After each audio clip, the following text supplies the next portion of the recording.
কক্সবাজার মৎস্য অবতরণ কেন্দ্রে বৈরী আবহাওয়ার কারণে শত শত ফিশিং ট্রলার এভাবেই নোঙর করে রাখা হয়েছে। গত কয়েকদিন ধরে কক্সবাজার সমুদ্র বন্দরে ৩ নম্বর সতর্কতা সংকেত দেখিয়ে যেতে বলেছে কক্সবাজার আবহাওয়া অফিস।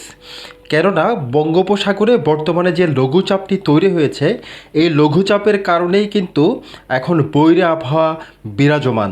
যদিও আবহাওয়া অধিদপ্তরের পক্ষ থেকে বলা হয়েছে কক্সবাজার সহ দেশের কয়েকটি জেলায় ইতিমধ্যে আসলে লঘুচাপের প্রভাবে ঝড়ো হাওয়া বয়ে যেতে পারে। সেই কারণে আসলে মাছ ধরার ট্রলারসমূহকে উপকূলের কাছাকাছি অবস্থান করার জন্য নির্দেশনা দেওয়া হয়েছে। আজকে সকালে আমরা কক্সবাজার ফিশারি ঘাটে গিয়ে দেখলাম শত শত ফিশিং ট্রলার কক্সবাজার ফিশারি ঘাটে নোঙর করে রাখা হয়েছে। কক্সবাজারের মৎস্যজীবী যারা রয়েছেন, বিশেষ করে জেলে বা মৎস্য ব্যবসায়ী, তারা আমাদেরকে জানিয়েছেন যেহেতু বৈরী আবহাওয়া এখন বিরাজমান, সে কারণে আসলে তারা মাছ ধরতে সাগরে যেতে পারছে না প্রস্তুতি থাকার পরও। একেবারেই অলস সময় তারা পার করছে কক্সবাজার মৎস্য অবতরণ কেন্দ্রে।